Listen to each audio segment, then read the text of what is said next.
warahmatullahi wabarakatuh. Selamat pagi anak-anak. Bagaimana kabar hari ini? Insya Allah selalu sehat ya.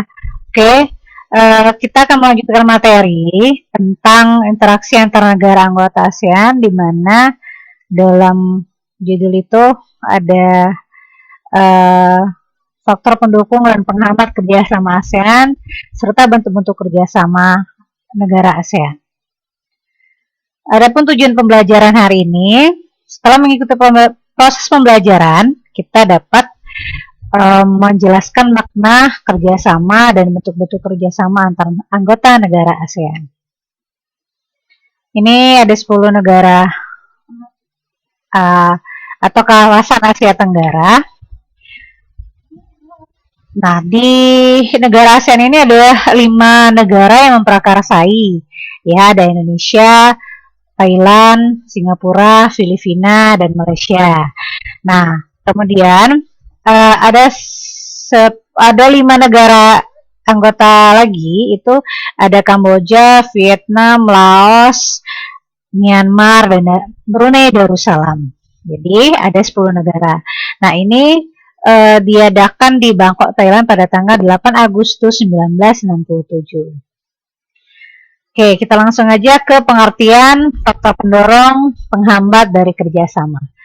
Kalian tahu tentang kegiatan SEA Games bukan? Nah, dalam kegiatan SEA Games ini, apa sih yang melatar belakangi dan tujuan diadakannya SEA Games? Tentunya ada kerjasama di dalamnya. Ya, kerjasama yang diadakan oleh masing-masing negara ASEAN, baik dari cabang olahraga dan sebagainya. Nah, jadi dapat kita simpulkan bahwa kerjasama itu adalah terjalinnya hubungan antara dua negara atau lebih demi mencapai kesepakatan bersama. Oke, sekarang faktor pendorong kerjasama. Kerjasama itu terjadi apabila ada 2 hal. Yang pertama, kesamaan dan perbedaan sumber daya alam. Yang kedua, kesamaan dan perbedaan wilayah dari segi kondisi geografis. Nah, jadi kedua faktor ini akan menjalinkan kerjasama yang baik, karena di masing-masing negara membutuhkan sumber daya alam. Karena di masing-masing negara juga ada kekurangan, ya.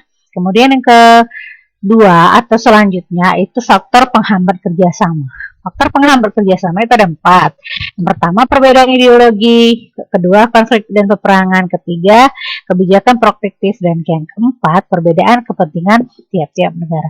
Nah, faktor penghambat kerjasama ini ya akan tidak terjalin karena masing-masing negara mempunyai pemikiran yang berbeda, kemudian adanya masalah, kemudian adanya misalkan pengiriman barang yang tidak mau dikirimkan oleh salah satu negara dan masing-masing kepentingan yang berbeda.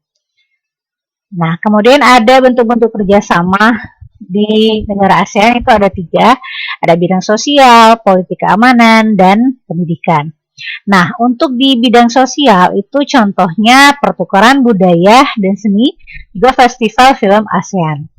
Kemudian yang bidang politik itu adanya kerjasama memberantas terorisme, kemudian adanya barang-barang terlarang dan pencucian uang atau penyelundupan dan perdagangan senjata tajam. Terus yang ketiga, di bidang pendidikan, negara-negara ASEAN memanfaatkan beasiswa untuk belajar di berbagai universitas di negara. Contohnya dana beasiswa yang diadakan oleh Jepang dan negara-negara lainnya, yaitu ASEAN Jepang. Oke, terima kasih. Demikian materi kita hari ini.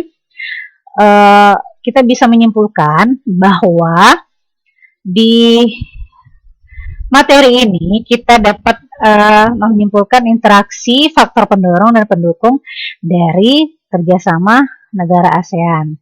Karena kerjasama ini terjalin apabila terjadinya hubungan antar dua negara yang memberikan pendorong yang kuat untuk menjalin kerjasama. Terima kasih. Wassalamualaikum warahmatullahi wabarakatuh.